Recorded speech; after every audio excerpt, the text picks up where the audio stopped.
Hello बच्चों, good morning. तो आज हम लेके आए हैं अपना लेक्चर नंबर 12 हिमांक में अवनमन, जो हमारी कॉलिगेटिव प्रॉपर्टी की नंबर 3। ठीक है, इससे पहले 2 कॉलिगेटिव प्रॉपर्टियाँ हो चुकी हैं। ठीक है, जिसको आपने RLBP और एलिवेशन ऑफ बॉइलिंग पॉइंट, ठीक है, ये है डिप्रेशन ऑफ फ्रीजिंग पॉइंट। ठीक है, हिमांक में अवनमन। तो हेडिंग लगाइए आप, हिमांक में अवनमन। ठीक है, तो डिस्कस करते हैं क्या होता है हिमांक में अवनमन।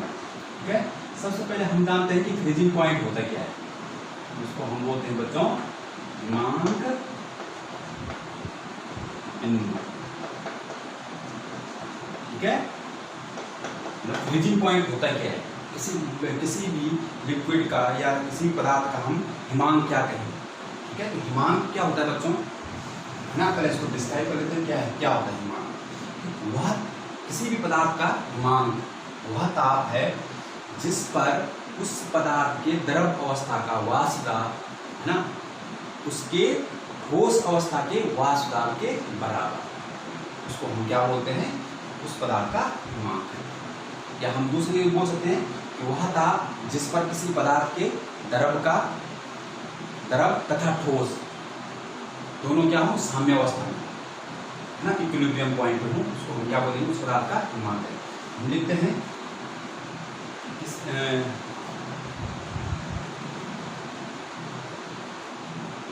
किसी पदार्थ का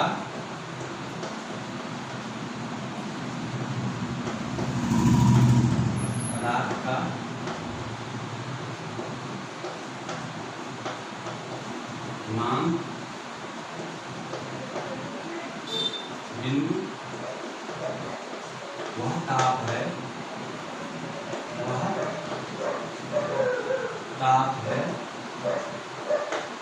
जिस पर उस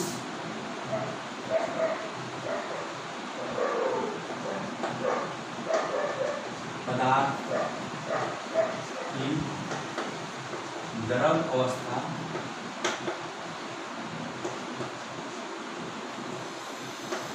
का वाष्प दाब उस पदार्थ के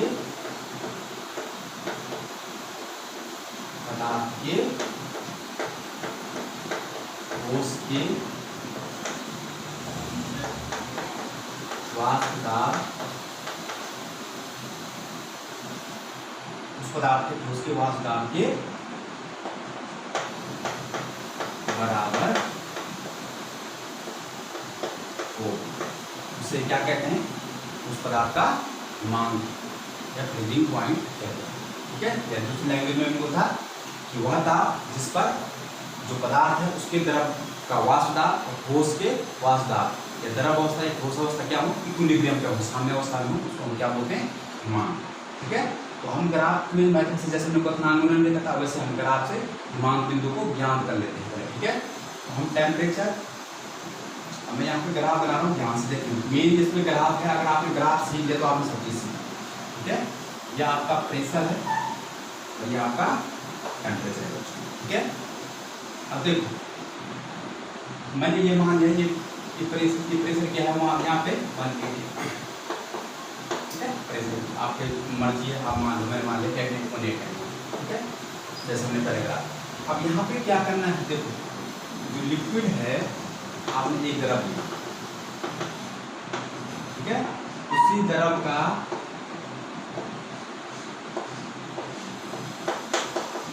आपने क्या किया, ठोस में, उसी को आप करोगे, लिक्विड को क्या करना है, ठोस में कन्वर्ट करना है। तो फ्रीजिंग पॉइंट ज्ञात करने के फ्रीजिंग पॉइंट क्या है, ठीक है, ये आपको क्या है, द्रव। ठीक है, द्रव को ठोस में बदलना है, वही द्रव है उसी का ठोस है। ठीक, तो देखो बच्चों, जो द्रव होगा उसका वेपर प्रेशर ज़्यादा होगा। ठीक है, ठोस का वेपर प्रेशर क्या होगा, कम। ठीक है, आपको ये बोलेगा ठोस का हर किसी भी पदार्थ का वेपर प्रेशर होता है। ठीक है, हाँ, ठोस का कम होता है लेकिन होता जरूर। ठीक, हमें ग्राफ में देखें, देखो ठोस का वेपर प्रेशर, देखो जो ठोस का वेपर प्रेशर मैंने माना पहले, इसका वेपर प्रेशर क्या होता है, कम।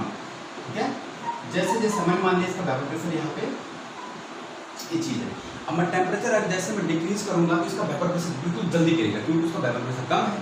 तो आपने एक इस तरह से बनाया ठोस के लिए, किसके लिए आ गया, ठोस के लिए, उस पदार्थ के ठोस के लिए, ठीक है। मतलब उसका जो वेपर प्रेशर था, आपने बोला भाई उसका वेपर प्रेशर आप ऐसे मान सकते हो कम, क्योंकि उसका वेपर प्रेशर कम, ठीक है, नीचे मान 1 एटम से नीचे, क्योंकि बहुत कम, ठीक है। जैसे आपने टेम्परेचर डिक्रीज किया, क्योंकि आप उसको क्यों ठोस में बदल रहे हैं, जैसे आप उसको टेम्परेचर कम करोगे तो उसका प्रेशर क्या होगा, एकदम से गिर जाएगा, ठीक है।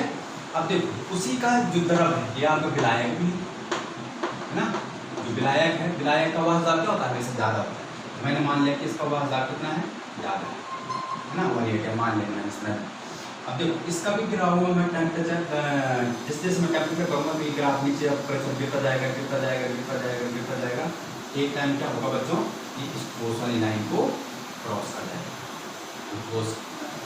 जो ठोस वाली लाइन है उसको क्या करेगा, द्रव वाला क्रॉस कर जाएगा। बस यही पॉइंट है बच्चों इसका हिमांक, इसको हमने बोला नॉट ऐसे इसको डिनोट करते हैं, ठीक है।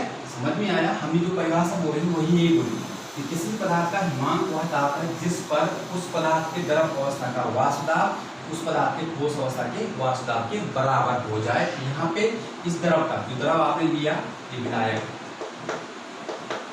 इस विलायक का जो वाष्प दाब है ठोस के वाष्प दाब के बराबर होगा, वही क्या है बच्चों, फ्रीजिंग पॉइंट। हमको फ्रीजिंग पॉइंट यहाँ से यहाँ, ठीक है। अब आप बोलोगे क्योंकि ये नीचे क्यों बनाया, क्योंकि जो ठोस है उसका वेपर प्रेशर होता है, लेकिन कैसा होता है, कम होता है, इसलिए ये नीचे बनाया, ठीक है। जो विलायक है, जो उसी का लिक्विड है, उसका वेपर प्रेशर क्या होगा, ज़्यादा। तो हमने टेम्परेचर गिराया, एक पॉइंट ऐसा आया जहाँ पे इसने ठोस वाली लाइन को कट किया, तो वही लाइन क्या है आपकी फ्रीजिंग पॉइंट। अब देखो, अब सडनली हुआ क्या कि आपने इसमें एक क्या डाला, विलेय डाला, ठीक है। तो विलेय डाला होगा तो आपके पास क्या बना, सॉल्यूशन, सॉल्यूशन। अब सॉल्यूशन बना होगा तो देखो विलेय डाला, ठीक है। विलेय जो आपने डाला तो आप सरफेस मॉलिक्यूल किस किस के आए होंगे, सरफेस पे आपके पास विलेय के भी मॉलिक्यूल आए होंगे।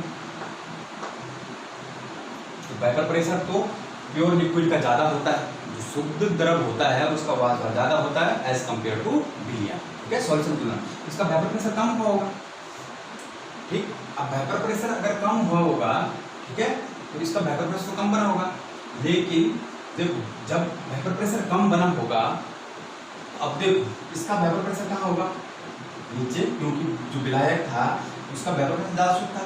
अब विलियन का वेपर प्रेशर कहाँ है, नीचे। अब आप इसको और कम करोगे, देखो अभी जल्दी से क्या हो जाएगा, फ्रीज हो जाएगा। देखो वेपर प्रेशर ज़्यादा था तो आपको काफ़ी टेम्परेचर नीचे लाना पड़ रहा था, तब जाके वो फ्रीज हो रहा था, मतलब ठोस में बदल रहा था, जैसे पानी को आप बर्फ में बदल रहे। अब आपने क्या कि पानी में कुछ मिला दिया तो उसका वेपर प्रेशर कम हो गया, ठीक। अगर पानी में आपने किसी चीज़ को मिला दिया उसका वेपर प्रेशर कम होने के कारण क्या हो, अब वो जल्दी से फ्रीज हो जाएगा, मतलब वो जल्दी से ठोस हो बदल जाएगा। विलियन का वेपर प्रेशर कम हो, मैंने नीचे बनाया। अब आप टेम्परेचर कम करते जाओगे, कम करते जाओगे, करते जाओगे, करते जाओगे, करते जाओगे, करते जाओगे, तो टाइम क्या होगा, ये ठोस वाली लाइन को कट कर जाएगा, ठीक है। इसलिए क्या किया यहाँ पे, ये ठोस वाली लाइन जो है ये कट कर, यही बच्चों इसका क्या हो गया, इस विलियन का फ्रीजिंग पॉइंट। देखो फ्रीजिंग पॉइंट पहले देखो मैंने मान लिया कि ये जो विलायक था ये कितने पे होता है, फ्रीज 0 डिग्री। यहाँ पे आपने मान लिया यहाँ पे कितना, 0 डिग्री सेंटीग्रेड। मान एक एग्जाम्पल के लिए बोलो मैं, 0 डिग्री सेंटीग्रेड। अब जब आपने उसमें विलेय डाला, ठीक, तो जो विलियन बना है ना, विलियन का जो हिमांक आया वो आपका कितना आया, सपोज दैट यहाँ पे -5, देखो -5 डिग्री तक नीचे ले गया फ्रीजिंग पॉइंट, ठीक है। इसलिए क्या हुआ, जब विलियन हमने डाला तो जो विलियन है उसका हिमांक और कम हो गया, ठीक है। ये उनको यूज किए जाते हैं, अभी मैं बताऊंगा इसका उपयोग यूज कहाँ होता है, ठीक है। तो ये आपका इसका हो गया विलियन का फ्रीजिंग पॉइंट। इसको हम यहाँ पे डिनोट करेंगे बच्चों TF, ठीक है। अब देखो, अब जो हिमांक में अवनमन हुआ, अवनमन कितना हुआ भाई, अवनमन ही हुआ T0F टी एफ, इन दोनों के बीच का डिफरेंस हम बोलेंगे डेल्टा टी एफ। यही तो अवनमन हुआ है ना। तो आप बोल सकते हो कि जो हिमांक में अवनमन है डेल्टा टी एफ बराबर क्या होगा, T not F minus T F. ये चीज तो हुआ, यही चीज है डेल्टा टी एफ। तो हम क्या बोलते हैं, हिमांक में अवनमन। ठीक है, अवनमन का मतलब होता है कमी हो गई हिमांक में। जो पहले 0 डिग्री पे हो रहा था वो -5 डिग्री पे हो रहा है हिमांक, जब आपने विलेय डाला है ना। तो अभी ये इसलिए यूज हो रहा है कि आप चाहते हो कि 0 डिग्री पे कोई चीज क्या हो, मतलब आपके पास एक कोई ऐसी कंडीशन है कि आपको 0 डिग्री पे वो चीज ठोस में नहीं बदलनी चाहिए। अगर 0 डिग्री टेम्परेचर जो है वो द्रव्य में रहे, ठोस में ना बदले, है ना। उसके लिए ऐसी चीजें यूज की जाती है। ठीक है, तो ये हो गया डेल्टा टी एफ। मैं आपको दोनों मेथड बताऊंगा जो आपकी बुक पे कर रखा है, और जो मेथड मैं बता रहा हूँ तो आसान है। ठीक है, पेपर में आपको किसी भी मेथड से कर सकते हो। ठीक है, जो आपको अच्छा लगे उसी को करना। ठीक है, अगर आपको सही रहे। तो ये हो गया विलायक के लिए, ये हो गया आपका ठोस के लिए, लिखा हुआ है आपने ठोस के लिए हो गया, ये विलायक शुद्ध विलायक के लिए, और ये विलयन के लिए। ठीक, तो ये आपका डेल्टा टी एफ। अब आपको सोचो बच्चों, जब डेल्टा टी एफ, ठीक है, डेल्टा टी एफ हिमांक में अवनमन हो क्यों रहा है? हिमांक में अवनमन इसलिए हो रहा है क्योंकि आप विलेय डाल रहे हो, विलेय के कारण हुआ। आप ये नहीं सोचते हो delta T F directly proportional to concentration किसकी, विलेय। जो बड़ा ब्रैकेट होता है इसको हम सांद्रता टर्म बोलते हैं, इसको सांद्रता डिनोटेट करते हैं। इसका मतलब विलेय की सांद्रता समानुपाती होती है। हिमांक में अवनमन किसके कारण हो रहा है, विलेय। जितना आप ज्यादा विलेय डालोगे उतना ज्यादा हिमांक में क्या होगा, अवनमन होगा। अब देखो विलेय का जो आपके पास विलेय है, अवनमन हुआ। अब देखो विलेय में विलेय की कौन सी सांद्रता उसने ली होगी, कंसंट्रेशन टर्म। विलेय की कंसंट्रेशन टर्म उसने जो ली होगी वो ली होगी उसने मोललता। ठीक है, अब मोललता क्यों ली, क्योंकि कंसंट्रेशन टर्म तो बहुत है आपके पास, है ना। आपके पास कंसंट्रेशन टर्म नॉर्मलता हो गई, मोलरता हो गई, मोलरिटी हो गई, और आपके पास मोल फ्रैक्शन हो गया, इतनी सारी टर्म है। उसने मोलरता ही क्यों नहीं होगी, क्योंकि बच्चों मोलरता क्या है, एक टेम्परेचर इंडिपेंडेंट टर्म, ठीक है, जो टेम्परेचर पे निर्भर नहीं करती। उसने सोचा होगा, अब थ्योरम हम चेंज नहीं कर सकते क्योंकि थ्योरम तो उसने दिया है, जो थ्योरम जिस साइंटिस्ट ने दिया है उसके बेस पे दिया। मैं तो आपको बता रहा हूँ कि उसने ऐसा किया होगा। मोलरता इसके लिए होगी क्योंकि मोलरता एक टेम्परेचर इंडिपेंडेंट टर्म है, टेम्परेचर पे डिपेंड नहीं करती है। यहाँ तो हर खेल टेम्परेचर का है। ठीक है, तो हम इसको लिख सकते हैं कि delta T F directly proportional होती है किसकी, मोलरता। ठीक है, मोलरता। अब आपको पता है बच्चों, अगर प्रोपोर्शनलिटी साइन हटाते तो एक कांस्टेंट लगाते हैं, तो डेल्टा टी बराबर एक उसने साइन लगाया के एफ इंटू एम। ठीक है, यहाँ पे के एफ को बोलते हैं बच्चों मोलल अवनमन स्थिरांक। ठीक है, एम क्या है, विलयन की मोलरता।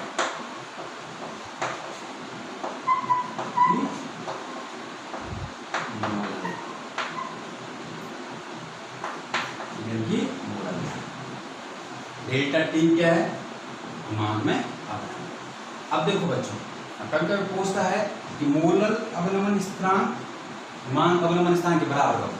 भाई जब विलयन की मोलरता क्या होगी, एम किसकी, विलयन की। अगर विलयन की मोलरता कितनी हो जाए, 1 हो जाए, उस समय क्या हो जाएगा बच्चों, के एफ इक्वल टू क्या हो जाएगा, डेल्टा टी एफ के बराबर, एक ही था। ठीक है, एक फॉर्मूला पर ये आ गया। ठीक है, इसका मतलब जो हिमांक में, मैंने यहाँ पे किया तो सॉरी, ठीक है, जो हिमांक में अवनमन है वो किसके, मोलरता के समानुपाती है। क्यों हो रहा है हिमांक में अवनमन, किसके कारण हो रहा है, विलेय के कारण। सब कुछ विलेय के कारण हो रहा है। ठीक है, डेल्टा टी एफ। अब आपको अगर इसको डिस्क्राइब करना है कि के एफ को क्या बोले, ठीक है, तो यही तो पता लगे ना आपको कि के एफ डेल्टा टी बराबर के एफ मतलब मोलर अवनमन स्थिरांक उस समय हिमांक अवनमन स्थिरांक के बराबर होगा यदि विलयन की मोलरता कितनी होगी, 1 होगी। ठीक है, अब हम एक चीज डिस्कस करते हैं, मैं इसको मिटा दूं यहाँ से।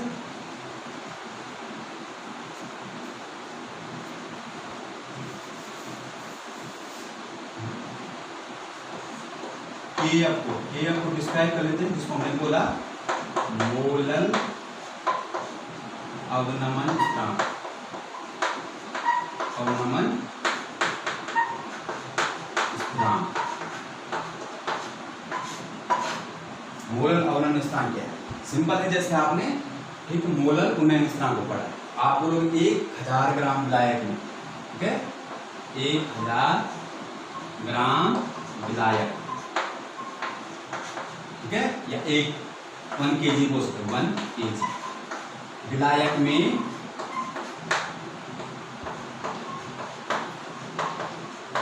विलेय के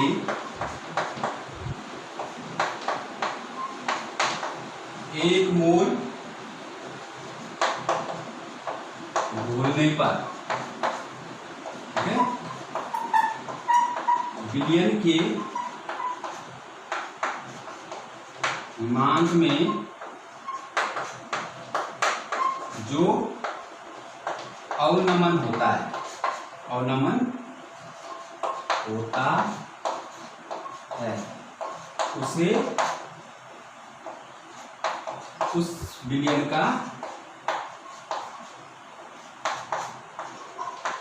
मोलल अवनमन स्थिरांक कहते हैं, अवनमन स्थिरांक कहते हैं, स्थिरांक कहते, ठीक है। 1000 ग्राम विलायक में 1 मोल विलेय के डालने पर, ठीक, उस विलयन की हिमांक में जो अवनमन होता है उसी को क्या बोलते हैं? मोलल अवनमन स्थिरांक कहते हैं। अब देखो बच्चों, अब जो एग्जाम में तुम्हें के एफ की वैल्यू या के बी की वैल्यू दी होती है, ठीक है, अगर आप निकालना चाहो तो के एफ निकाल सकते हो। के एफ बराबर क्या होता है? के एफ बराबर होता है RDF² अपॉन 1000 इंटू LF, ठीक है, जैसे वहां पे हमने बताया, ठीक है, या आपको एग्जाम में कंपटीशन में यहाँ पे तुम्हें पूछेगा। आर क्या है? Gas constant. टी एफ क्या है? विलायक का हिमांक। एल एफ क्या है? ठीक है, प्रति ग्राम, एल भी आएगा, ठीक है, एल ये क्या है? विलायक की प्रति ग्राम, विलायक की प्रति ग्राम वाष्पन उष्मा, ठीक है, या आप यहाँ पे प्रति ग्राम फ्रीजिंग पॉइंट, ठीक है, प्रति ग्राम हिमांक स्थिरांक है, ठीक है, एल बी, ठीक है। तो आप के एफ की वैल्यू निकाल सकते हो यहाँ से, ठीक है। तो इतना ये था के एफ निकालेंगे। अब हम यहाँ से थोड़ा निकालते हैं उसका जो विलेय का अणुभार निकालना है, उसका जो आपका न्यूमेरिकल वो डेरिवेशन और आगे करना है। तो आपने के एफ सीख लिया, के एफ का फॉर्मूला सीख लिया। अब हम इसको इस जो मोलल का है इसका फॉर्मूला करते हैं और यहाँ से हम क्या करेंगे? विलेय का अणुभार को ज्ञात करेंगे। तो विलेय का अणुभार ज्ञात करके आपने नोट कर लिया, तो आप इसको नोट कर ले, स्क्रीनशॉट ले सकते हो, बेटा 1 2 3।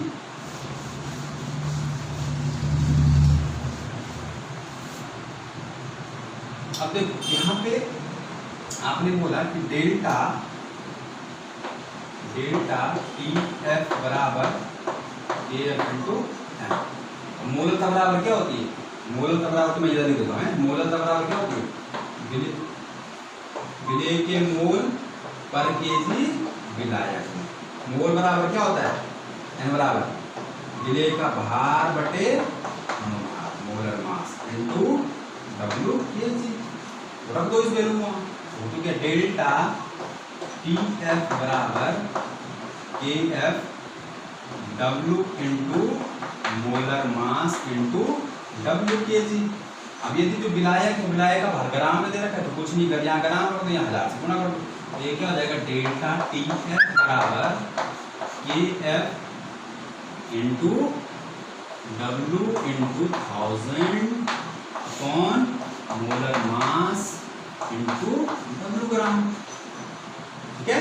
अब अणुभार निकालना है तो निकाल दो अणुभार, यहाँ से उसको चले जाओ, उसको चले जाओ, तो इसको जो हो जाएगा मोलर मास बराबर हो जाएगा किसका? विलेय का K F into W into 1000 upon delta T F into W gram.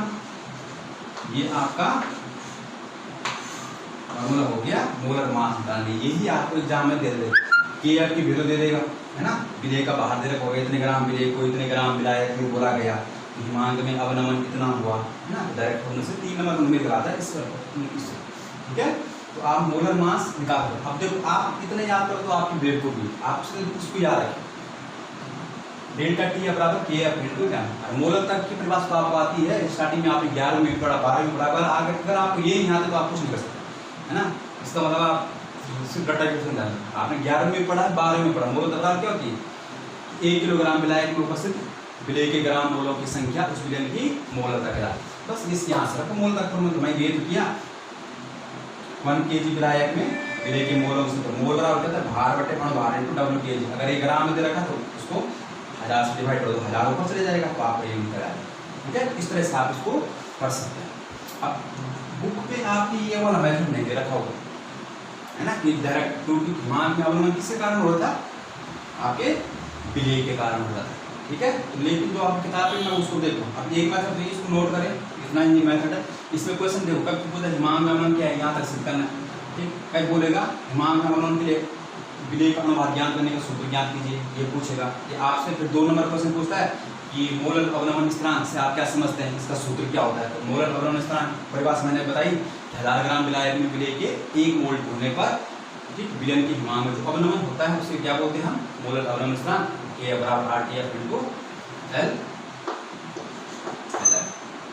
ठीक है, तो आप इसको पेपर में इस तरह से तैयार करें। मेन ग्राफ है, ग्राफ उसको याद रखें किस तरह से मैंने बनाया। ठीक है, तो मैं दूसरा मेथड कर रहा हूँ, आप उसको भी देखिए, मैं उसको इस फॉर्म में कैसे लाता हूँ। ठीक है, आप नोट कर दिए।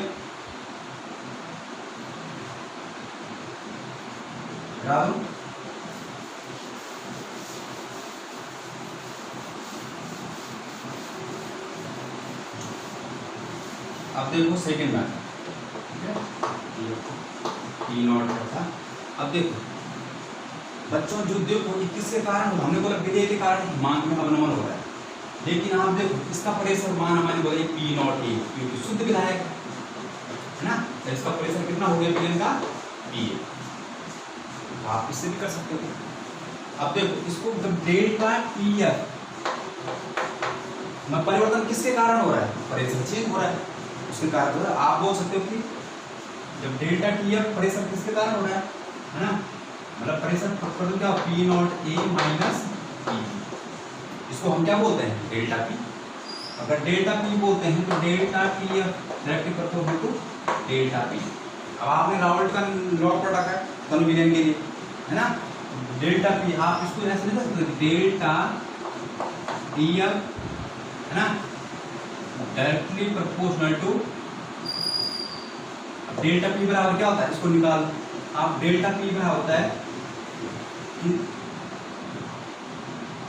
सापेक्षिक वाहकदार अवनमन क्या होता है, डेल्टा P बराबर ये होता है, इसको मैं समझ डेल्टा P डायरेक्टली प्रोपोर्शनल किसका होता है, मोल फ्रैक्शन ऑफ विलेय के मोल फ्रैक्शन के बराबर। तो डेल्टा P इसको खोल दो, डेल्टा P बराबर क्या होता है P naught a minus P A upon P naught ए बराबर XB। XB से क्या हुआ, अब देखो मैं वही चीज ला रहा हूँ जो आपको वहां पे XB क्या है, विलेय के मोल। विलेय के मोल कैसे निकालोगे, ये हो जाएगा,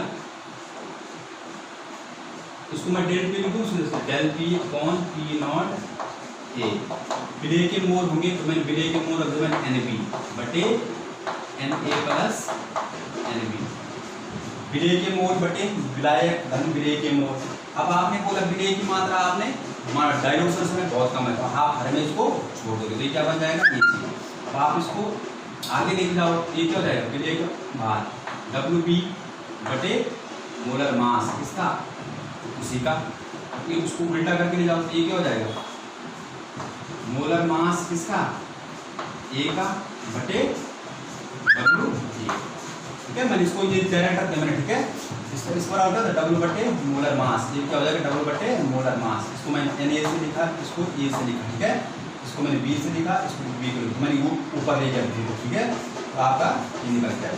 अब देखो इसको हम यहाँ से ऐसे जाएंगे डेल्टा P बराबर, इसको मैं इसलिए P naught A into molar mass into A, ठीक है, बराबर इंटू क्या जाएगा WA बटे MB।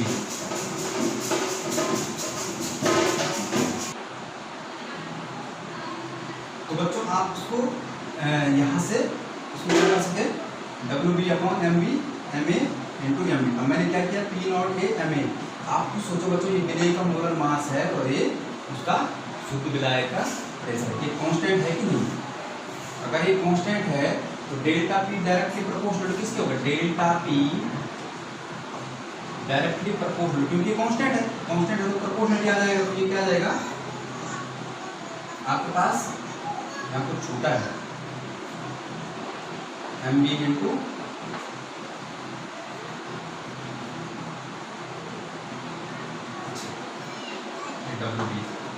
WB और ये WA, ठीक। तो ये क्या हो जाएगा आपके पास डेल्टा P बराबर WB अपॉन मोलर मास और B विलेय का मोलर मास इंटू विलेय का W। ये इसके प्रोपोर्शनलिटी है।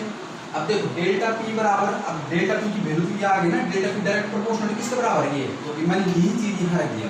डेल्टा P बराबर क्या जाएगा W विलेय का भार बटे विलेय का अनुभार इंटू विलायक का। अब आपको सोचने की क्या चीज है, ठीक है? विलेय का भार,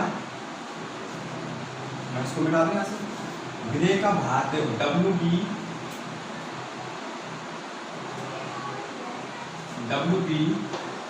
अपॉन MB, ये क्या होता है मोल, नीचे क्या है WB, क्या आ गया पर केजी विलायक में विलेय के मोलों की संख्या क्या आ गई मोल अंतर। डेल्टा P डायरेक्टली प्रोपोर्शनल किसके बराबर होगी मोल अंतर। आप प्रोपोर्शनल लगाओ तो कांस्टेंट लगाओगे KF आ जाएगा, है ना? तो आप उस मेथड से भी कर सकते हो, ठीक है? उतना लंबा चक्कर में हमें नहीं पढ़ना, ठीक है? आपको यहाँ से लग रहा होगा कि सर आपने कहा, क्योंकि सब कुछ खेल प्रेशर के कारण ही हो रहा है ना। अगर आप प्रेशर के कारण लिखोगे तो डेल्टा P0A माइनस PA, ठीक है? ये इसको आपने बोला डेल्टा P और डेल्टा P डायरेक्टली प्रोपोर्शनल किसके होता है? आप पढ़े हैं राउल्ट का नियम, विलेय के मोल फ्रैक्शन के बराबर। तो आपने डेल्टा P को बोला डेल्टा P0A माइनस PA बराबर P0 अपॉन P0A बराबर XB होता है, ठीक है? इसको आपने डेल्टा P लिखा, आपने P0A रखा, XB बराबर विलेय के मोल बटे विलेय प्लस विलायक के मोल। मोल फ्रैक्शन क्या होता है कि किसी विलयन में किसी घटक विशेष के मोलों की संख्या तथा उस विलयन में उपस्थित कुल मोलों की संख्या के अनुपात को क्या बोलते हैं? मोल फ्रैक्शन बोलते हैं, मोल प्रभाव बोलते हैं। तो आपने रखा NB प्लस NA। अब NB विलेय की क्या है आपका डायरेक्ट सॉल्यूशन। अगर विलेय की बहुत कम मात्रा है आप हर में क्या करोगे विलेय के मोल छोड़ दोगे, ये आ जाएगा NB अपॉन NA। आपने मोल को खोला विलेय का भार बटे अणुभार, इसको आपने बोला विलेय का भार बटे अणुभार, इसको उल्टा करके देंगे तो मोलर मास अपॉन W आ गया, ठीक। यहाँ से मैंने क्या किया, मैंने इसको बोला डेल्टा P और P0 को इधर ले आया, P0 इधर लाया और इसका मोलर मास को उसके साथ ले गया, ठीक है? और WA MB और WA को ये रह दिया। डेल्टा P बराबर WA ये आ गया directly proportional. Delta P directly proportional किसके बराबर? इसके बराबर। हमने रख दिया यहाँ पे डेल्टा P डायरेक्ट प्रोपोर्शनल किसके बराबर है? इसके बराबर। ये जो पूरा दिख रहा है टर्म ये किसका है? मोल अंतर, क्योंकि भार बटे अणुभार, विलेय का भार बटे अणुभार ये क्या होता है? मोल। और WA क्या होता है? विलायक केजी। तो पर केजी विलायक में मोलों की संख्या क्या बोलते हैं बच्चों? मोल अंतर। डेल्टा TF डायरेक्टली प्रोपोर्शनल नियम मैंने बोला इस लंबे चक्कर में नहीं पढ़ने, आपको जो मोल मेथड लगा सब अच्छा तरीका वही है। हिमांक में अब हो क्यों रहा है? कंसंट्रेशन ऑफ सॉल्यूट के कारण, ठीक है? विलेय डालने पर ही हिमांक में अवनमन हो रहा है। आप किसी मेथड से करें, ठीक है? उस मेथड से आप इसको कर सकते हैं। तो ये छोटा सा टॉपिक है हिमांक में अवनमन। तो आपकी प्रॉपर्टियाँ कितनी पूरी हो गई? 3 पूरी हो गई, ठीक है? आई होप आपको समझ में आ गया होगा, है ना? दूसरा मेथड में ज़्यादा गौर करने की जरूरत नहीं, जो पहला मैंने मेथड बनाया वही आपने सीखने हैं। हिमांक में अवनमन क्या होता है, हिमांक बिंदु क्या होता है, ठीक है? डेल्टा TF बराबर फॉर्मूला क्या होता है, मोलर अवनमन स्थिरांक क्या होता है, ठीक, उसका फॉर्मूला क्या होता है, ठीक। इतनी सारी चीज़ें इसमें थोड़ा सा हम इसमें थोड़ा कंपटीशन लेवल का भी देखते हैं और थोड़ा इसका मात्रा भी देखेंगे। अब अगर आप बोले आपसे, आपने बोला डेल्टा टी बी बराबर A B into molar, delta T बराबर क्या बोला आपने, के एफ इंटू मोलर। अगर आपसे बोले के बी और के एफ की मात्रा क्या होता है, बहुत पूछ देता है एक नंबर का, मोलर उन्नयन स्थिरांक या मोलर अवनमन स्थिरांक का मात्रा क्या होता है। देखो बच्चों आप कहीं से निकालो, के बी बराबर क्या हो जाएगा, delta T B upon, delta T B क्या है, डिग्री सेंटीग्रेड, ठीक है, मोलर क्या होता है, मोलर, मोलर, ठीक है। अब आप अगर इसको केल्विन लिखो तो केल्विन, और इसको क्या होता है, केजी पर मोल, ये भी हो सकता है केल्विन केजी पर मोल, डिग्री सेंटीग्रेड। अब देखो के एफ की भी सेम वही है भाई, ठीक है, के एफ की भी सेम वही है, क्योंकि के बी के एफ वही तो है, हिमांक में अवनमन क्या है, एक टेम्परेचर है, एक टेम्परेचर सेम उनकी यूनिट है, ठीक है।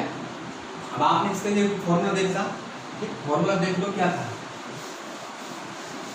आपने एक तरफ डेल्टा तो के बी बराबर क्या होता है, R T B square upon 1000 into L B, ठीक है। आर क्या था, गैस कांस्टेंट, टी बी क्या था, विलायक का क्वथनांक, और एल बी क्या है, प्रति ग्राम वाष्पन उसका किसके, विलायक के बी।